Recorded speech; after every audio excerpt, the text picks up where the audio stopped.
Oke, kita kembali lagi dengan gua Trio.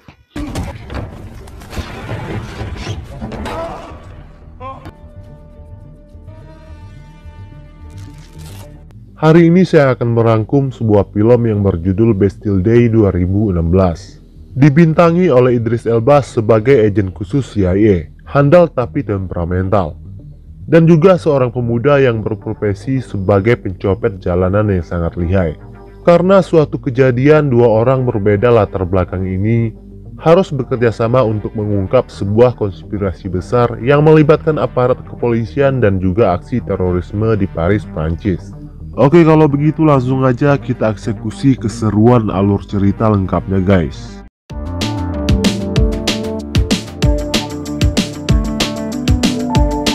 Raffi Bertrand adalah seorang polisi korup. Dia bersama dengan timnya merencanakan perampokan Bank Nasional Prancis. Mereka melakukan pengeboman pada sebuah gedung pusat Partai Politik Nasionalis Prancis, bertujuan untuk menciptakan kerusuhan dan memancing kemarahan massa dengan mengkambing hitamkan umat muslim di sana sebagai teroris.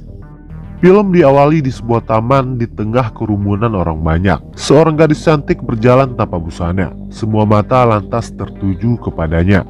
Michael Mason, seorang pencopet lihai asal Amerika, memanfaatkan kesempatan tersebut untuk melancarkan aksinya.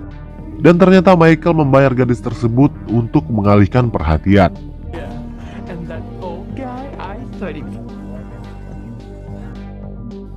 Scene film lalu berpindah di kantor CIA unit Paris. Agent Breyer diperiksa atas kelalaiannya dalam bertugas. Dia tanpa sengaja mengungkap identitas informan ke publik dan menewaskan 8 orang tersangka. Atas kesalahannya tersebut, dia dipindah tugaskan untuk melakukan sebuah misi di Paris. I stuck my neck out trying to get you this position. Welcome to Paris. Di tempat lain, Jean memasukkan bom ke dalam boneka. Sesuai rencana, boneka tersebut akan dibawa oleh Zoe kekasihnya ke sebuah gedung untuk diledakkan. Atas dasar cinta, Zoe pun setuju melakukannya. Kembali ke Michael. Seperti biasa, dia menjual barang hasil copetnya kepada kenalan baiknya yang merupakan seorang imigran gelap asal Afrika bernama Baba.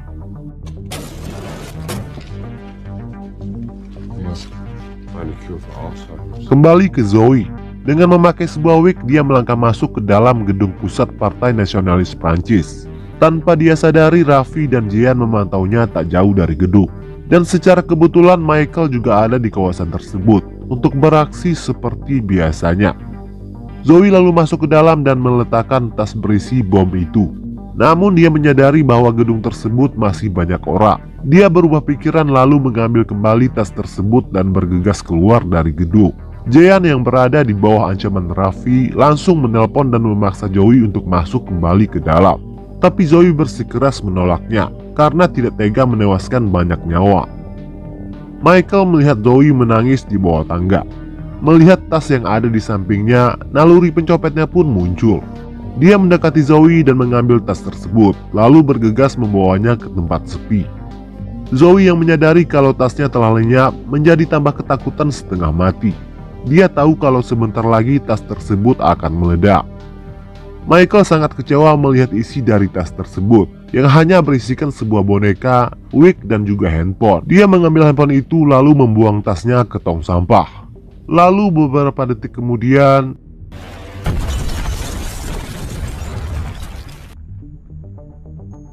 ledakan tersebut melukai banyak orang dan menewaskan 4 nyawa. Panik sekaligus heran, Michael bergegas meninggalkan tempat itu.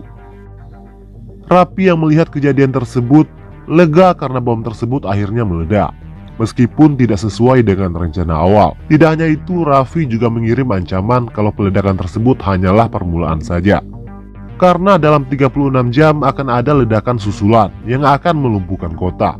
Victor, si kepala intelijen, lalu melakukan konferensi pers. Dia dan timnya berjanji akan segera meringkus dalang yang bertanggung jawab atas pengeboman tersebut. Michael tertangkap kamera CCTV sesaat sebelum peledakan terjadi, hingga menjadikannya sebagai tersangka utama dalam aksi terorisme tersebut. Di kantor CIA, Agent Breyer dan timnya sedang menganalisa identitas Michael, tersangka teroris yang merupakan warga Amerika. If you can bag him discreetly. Setelah mendapatkan alamat Michael di Prancis, Agent Breyer ditugaskan untuk menangkap Michael. Sebelum aparat kepolisian Prancis yang lebih dulu menangkapnya, Agent Breyer langsung berangkat. Pada saat yang sama, Michael sedang bersiap-siap untuk melarikan diri dan membawa semua uang tabungannya. Dia merasa sangat terancam karena dijadikan tersangka atas kesalahan yang tidak pernah dia lakukan. Agent Breyer telah sampai di kediaman Michael dan langsung menuju ke rumahnya. Michael yang menyadari kemudian kabur lewat jendela menaiki atap rumah. Tak lama Agent Breyer melihatnya dan aksi kejar-kejaran pun terjadi.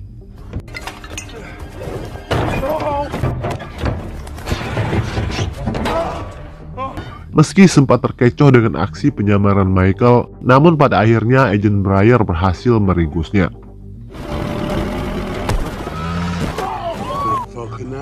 Zoe merasa sangat terpukul. Dia menyalahkan dirinya atas ledakan tersebut. Jian melihat Raffi dan anak buahnya tiba. Kedatangan mereka untuk membunuh Zoe demi melenyapkan saksi. Jian lalu bergegas menyuruh kekasihnya untuk kabur dari pintu belakang. Di lain sisi, Breyer menginterogasi Michael di sebuah ruangan. Breyer ingin tahu di mana ledakan selanjutnya terjadi. Michael yang tidak tahu menahu menyangkal semua tuduhan yang diberikan kepadanya.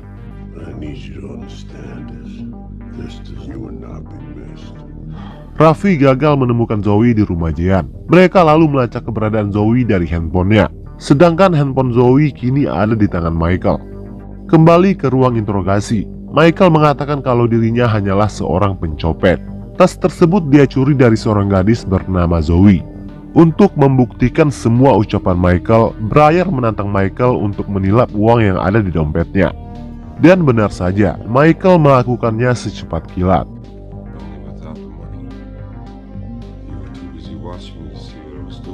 Raffi dan anak buahnya telah sampai.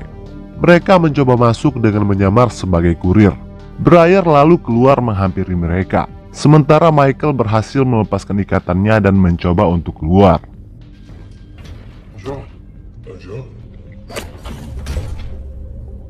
Raffi melihatnya dan terjadilah pergelutan.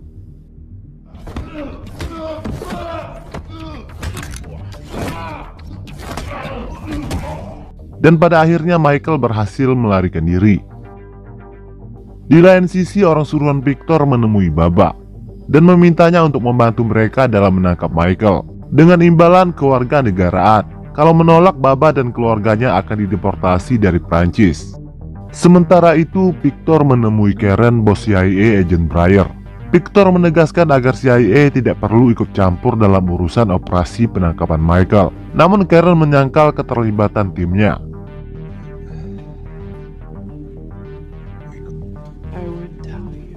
Di lain sisi, Breyer menceritakan tentang penyergapan Raffi dan gadis bernama Zoe kepada Tom atasannya. Dia merasa ada sedikit kejanggalan dalam kasus Michael. Namun Tom mengatakan kalau tugas Breyer hanyalah menangkap Michael dan bukan yang lainnya.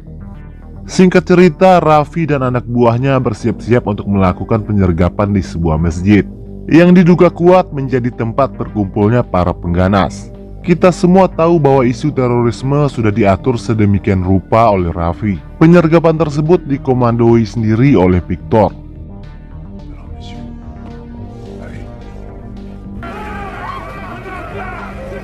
Salah satu polisi menaruh bom di atas silin masjid, lalu berpura-pura kalau dia menemukan bom tersebut. Penemuan bom tersebut dengan cepat menjadi berita utama dan berhasil memancing kemarahan semua umat muslim di Prancis. Kembali ke Michael, dia menemui Baba dan menceritakan semua yang terjadi. Baba mengizinkan Michael bersembunyi di rumahnya. Lalu setelah itu dia melapor tentang Michael kepada aparat. Raffi dan timnya langsung bergegas ke sana.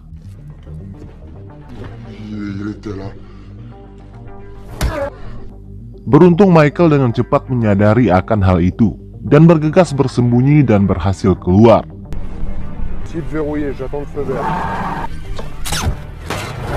Saat sniper mencoba untuk menembaknya, Breyer tiba tepat waktu dan menyelamatkan Michael. Gagal mendapatkan Michael, Raffi kembali memburu Zoe. Karena jika Breyer lebih dulu menangkapnya, maka semua rencana yang mereka susun selama ini akan menjadi sia-sia. Sementara demo dan protes dari komunitas umat muslim semakin memanas.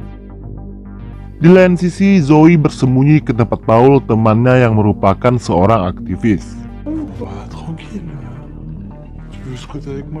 Agent Breyer meminta atasannya untuk melacak lokasi keberadaan Zoe dengan alasan untuk mencari Michael. Padahal Michael sendiri kini ada di sampingnya.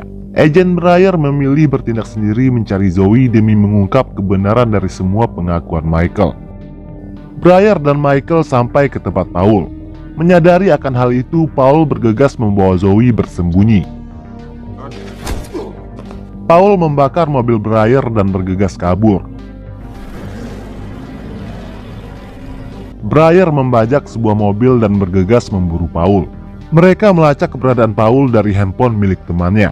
Lalu mereka menuju ke kafe tempat Paul bekerja. Raffi sengaja memposting sebuah video saat polisi memukul seorang pendemo, bertujuan untuk memancing kerusuhan yang lebih besar. Setelah itu, Raffi mendapat informasi tentang keberadaan agent Breyer dari mobil yang dia bajak. Di sela menunggu kemunculan Paul di tempat kerjanya, Michael menceritakan alasan dia mencopet kepada Breyer. Michael menabung uang hasil copetnya untuk biaya kuliah kedokteran. Paul yang ditunggu-tunggu akhirnya muncul. Breyer lalu memaksa Michael untuk masuk ke dalam kafe untuk mencuri dompet Paul. Untuk mengalihkan perhatian, Michael menciptakan sedikit kerusuhan di kafe tersebut.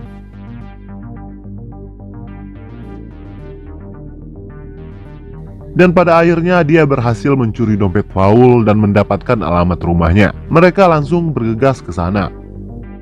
Video pemukulan polisi yang dibuat oleh Raffi menjadi viral, membuat kerusuhan semakin menjadi-jadi. Kembali ke agent Breyer, mereka sampai ke apartemen Paul. Zoe yang bersembunyi tiba-tiba menyergap Michael. Pada akhirnya Breyer berhasil melumpuhkan Zoe dan meyakinkannya untuk bekerja sama. Zoe lalu menceritakan tentang Jean, pacarnya, orang yang menyuruhnya membawa bom tersebut. Mereka langsung menuju ke rumah Jean. Di tengah perjalanan, Raffi akhirnya menemukan Breyer. Dia langsung keluar dan menembaknya.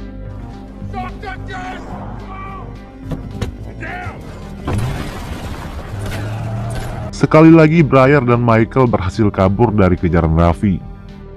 Kerusuhan yang semakin menjadi-jadi memaksa Victor, si kepala intelijen, untuk menghubungi menteri untuk menyatakan secara publik bahwa kota kini dalam status gawat darurat. Sesampainya di rumah Jean, mereka dikejutkan dengan Jean yang telah tewas karena gantung diri. Jean sebenarnya mati dibunuh oleh Raffi saat dia datang mencari Zoe tempo hari.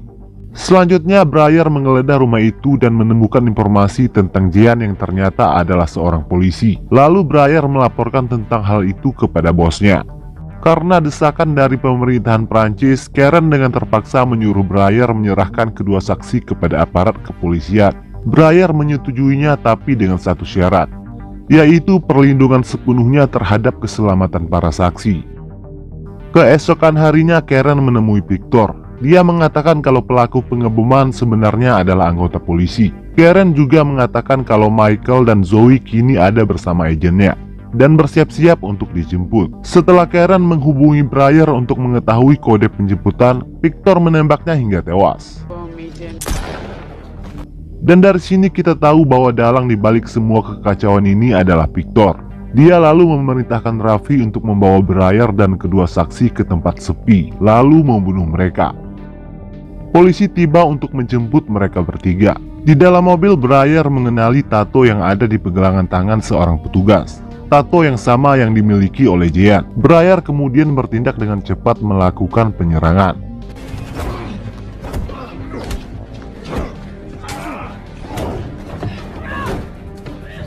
Breyer berhasil melumpuhkan mereka semua. Di pusat kota, Victor mengumumkan bahwa intelijen akan mengambil alih keamanan kota, termasuk mengawasi Bank Nasional Prancis, demi menjaga aset negara. Pada saat yang sama, Breyer memberitahu atasannya bahwa dalang sebenarnya adalah Victor. Teroris hanyalah pengalihan saja. Tujuan Victor sebenarnya adalah merampok bank. Akan tetapi, atasannya masih tidak percaya. Briar mematikan telepon dan langsung menuju ke bank. Sementara bank itu kini telah dijaga ketat oleh Raffi dan timnya. Raffi lalu masuk ke dalam dan langsung menuju ke brankas.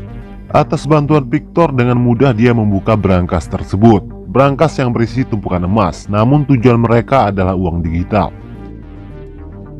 Michael dan Zoe menunggu di dalam mobil. Sementara Briar mencoba masuk dengan menyamar sebagai anggota polisi.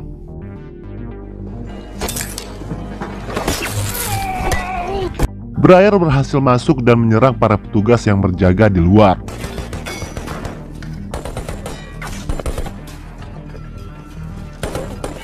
Michael dan Zoe memutuskan untuk keluar dari mobil dan membaur dengan para pendemo.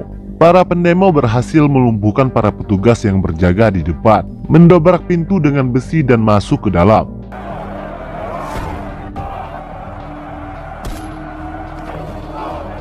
Sementara itu Briar menuju ke brankas. Briar berhasil membunuh petugas yang menjaga Raffi.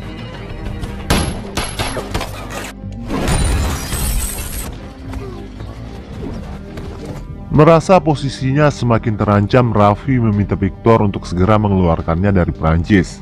Karena kalau tidak, Raffi berjanji akan membongkar semua kebusukannya.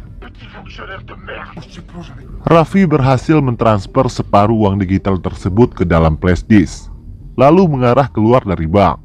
Kemudian Briar menghubungi Michael dan menugaskannya untuk merampas flash disk itu dari tangan Raffi. Dengan menggunakan topeng, Michael berhasil merampasnya.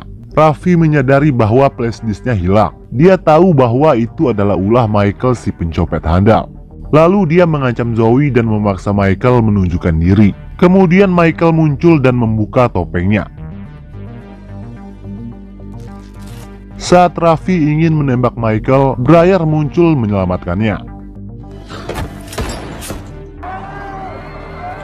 Raffi tewas tertembak oleh petugas yang diperintahkan oleh Victor. Tujuannya adalah agar Raffi tidak membuka kedoknya. Dan flash disk itu kini ada di tangan Michael. Victor mendapat pujian karena berhasil meringkus Raffi, si polisi korup. Sementara Michael masih tetap menjadi buronan. Tak menyerah sampai di situ saja, Victor lalu menemui Baba dan memaksanya untuk memberitahu di mana Michael berada. Baba mengatakan kalau Michael pasti menemui kenalannya Ali, yang merupakan orang Turki, untuk mendapatkan paspor. Keesokan harinya Michael menemui Ali di sebuah gereja. Namun ternyata yang menunggunya adalah Victor. Victor lalu membuat kesepakatan dengan Michael untuk menukarkan flash disk itu dengan paspor serta uang berjumlah $100.000. Michael menyetujuinya karena merasa tidak punya pilihan lain. Victor lalu membawanya ke suatu tempat untuk melakukan penukaran tersebut. Di sana Victor justru menodong Michael dengan senjata. Beruntung Briar datang tepat waktu. Lalu Victor mengancam akan membunuh Michael. Tanpa ragu Briar justru yang menembak Michael. Dan semua kebusukan Victor akhirnya terbongkar, dan dia pun langsung diringkus. Dan ternyata Michael sudah dibekali dengan rompi anti peluru. Semuanya sudah dirancang oleh Briar untuk memancing Victor keluar. Di akhir film, Michael diajak untuk bekerja sama dengan CIA dan pensiun menjadi seorang pencopet. Namanya juga telah dibersihkan dari tuduhan. Begitu juga dengan umat muslim yang dituduh sebagai teroris. Dan film pun selesai. Semoga kalian terhibur ya guys. Terima kasih sudah menonton. Jangan lupa like, komen, dan subscribe ya. Sampai bertemu di film selanjutnya. Dadah.